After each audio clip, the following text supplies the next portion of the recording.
Hi, Mr. Aslan, the landlord here. Today I'm going to teach you how to make a tomato onion salsa, which is derived from a Turkish recipe. Okay, so what you need are 2 ripe tomatoes, which I've got in here. Then I've got 4 rose onions. Now, rose onions are a very intense flavored, sweet smelling, aromatic Indian type of shallots. Okay, so the Indians call it rose onion in English. So I like to use them because I live alone, and if I use a regular big onion, then I have to use a quarter or a third or something. So if I use these small rose onions, they're similar to shallots, except they have this dark, intense rose color, and they're very intense. They have an intense aroma. Okay, so if I use this, I can use 2, 3, or even 4. So today I'm going to be extravagant and use 4. The other thing I'm going to use is half a limau kapas. This is limau kapas. I'll put a link to a video playlist on what limau kapas is all about, so that you can find out more about limau kapas. I'm going to use 4. I'm going to use half. Sorry, I'm going to slice it, and then I'm going to cut the slices transversely into juliennes, and then cut it transversely again into small mince dice pieces of this what do you call it, limau kapas, together with the skin. I've already washed it, so the skins have a slightly bitter flavor, but that's where the flavonoids are, and the white pith is where the antioxidants are. And I like to use it because it's seedless, so you don't have to like mess about digging the seeds out and stuff. Okay, for heat I'm going to use what do you call it, ginger. Now, if you want ginger juice, the easiest way to make a small amount of ginger juice is just to grate the ginger, but I like to have the intense explosion of flavor. So to get the intense explosion of flavor of ginger, the heat especially, I cut it into slices, and then into juliennes, and then into small minced pieces. Okay, so when you bite into it, it releases the flavor. It'll be very intense. And I'm going to use the juice of 1 or half a lemon, depending how much juice I get out of it. And this one I have to use a sieve so that the seeds don't get into the salsa.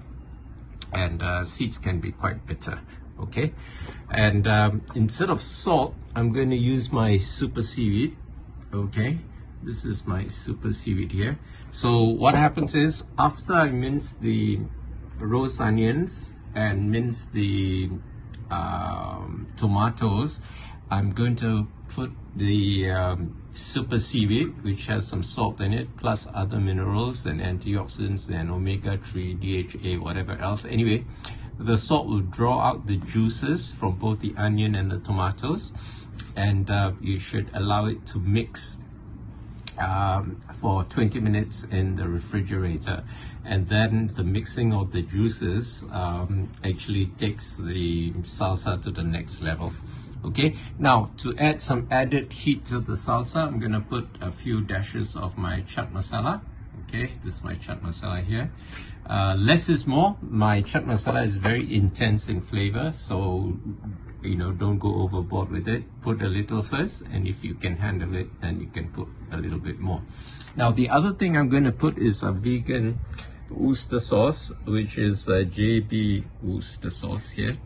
It's a vegan version of Lee and Parents. Okay, so you can get this at well, I got this at Big. Sometimes you can get it on they're $9.90 a bottle. They're quite hard to find, so if I do find them, I'll buy a few bottles at a go. Okay, so I'm gonna take you step by step. So I'm gonna cut the video now, dice the tomatoes, and show you what it looks like after I've diced them. See you in a bit. Bye. Okay, there you go. Here are 2 very ripe tomatoes, which have already been diced, and they're in the bowl. Next, here are 4 rose onions, which I'm going to remove the skin and dice. or finely slice and put it together with the tomatoes. Okay, what I've done with the onions is I've lopped the root end off transversely, as well as the top end where the shoot will sprout off transversely, and got rid of them. And then I've laid them flat on the chopping board. This is a modified knife skill technique because I'm half blind, and for me safety is the major primary concern. So I've modified what chefs normally learn to suit my own needs. So if you're not visually impaired like me, you may not want to cut them up the way I do. So what I'm going to do now is to cut these longitudinally, balah, and then once I've balah them, it'll be easier to peel off the skin, and then I'll lay them flat on the chopping board and then thinly slice them. Okay. Sometimes if they're big, I would cut them longitudinally, just score them and then cut them so that they become finely diced. But these are already small, so I don't have to dice them. I can just cut them into fine slices. So I'll show you how I do it in a minute. Okay, I've cut them longitudinally, balah them, and I've got them lying flat on the chopping board. And then I'm about to peel them. In fact, this one, the skin has come out of its own by itself, so they're quite easy to peel once you've cut them this way. Okay, I've already peeled them and got rid of the skin, and I'm about to slice them thinly now. I'm going to slice them this way, longitudinally, so that they break away into small pieces. Okay, this is what half a rose onion looks like after I've cut them up longitudinally, and I can cut them further transversely to get them to small pieces if I want to. In fact, I think I'll do that with this.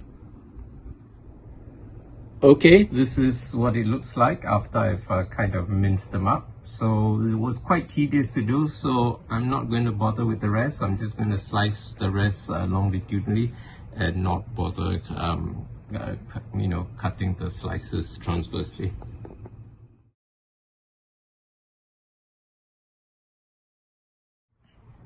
Okay, here's the diced onion with the finely cut up rose onions.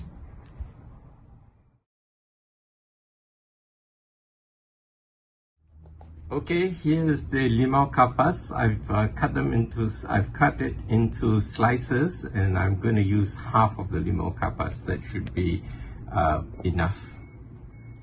Okay, here's half a limau kapas which has been sliced and then cut into juliennes, and then I tried cutting them into small dice, but looks like some pieces are too small for me to cut, so I leave it. Some small, some big. In fact, what happens is it enhances the taste because your mouthfeel will be different. You'll get some pieces which are big, which have more intense flavors, and some which are smaller, which would have a milder taste. So I find that by having them different pieces, you get a diversity of taste sensations, and that contributes to the explosion of flavors that you have in your mouth. If they're all big, it may be too intense. If they're all finely sliced, then their taste might be lost together with the other taste profile. So it doesn't matter if some are big, some are small. This goes against traditional French cooking techniques, so this is something I developed on my own. And also because I'm visually impaired, when it gets very near my finger, I can't cut them into small pieces. So I just leave them big, and then I found out by coincidence, by chance, that they actually have more intense flavor, and they contribute to the diversity of the gastronomic experience that you'll taste later.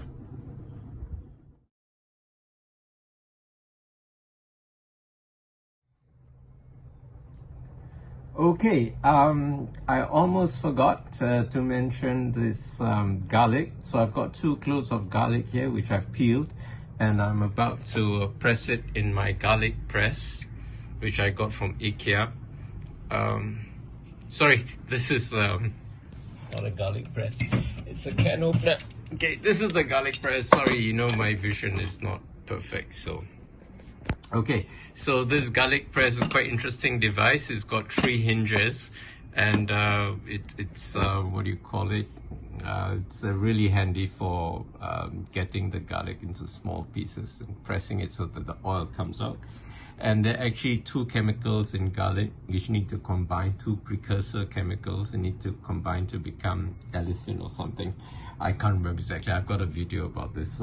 Anyway, it's the final end product of the combination of the 2 precursor chemicals that produce the beneficial compound in garlic, which is good for you. So it's important that if you can't press garlic to get the oils to mix, you should dice it and steep it in soy sauce or something for at least 10 minutes so that the chemicals combine to produce the good chemical that your body needs.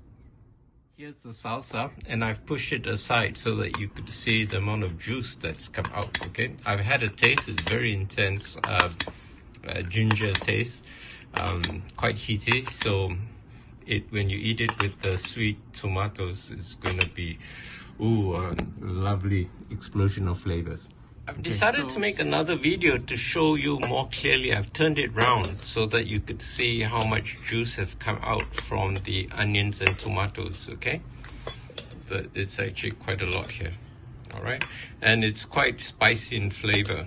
It's got the ginger taste as well as the, what do you call it, chaat masala taste. And remember, there's no chilies in here. The chilies are only in the vegetables, okay? So when you combine it and eat it, it'll be lovely.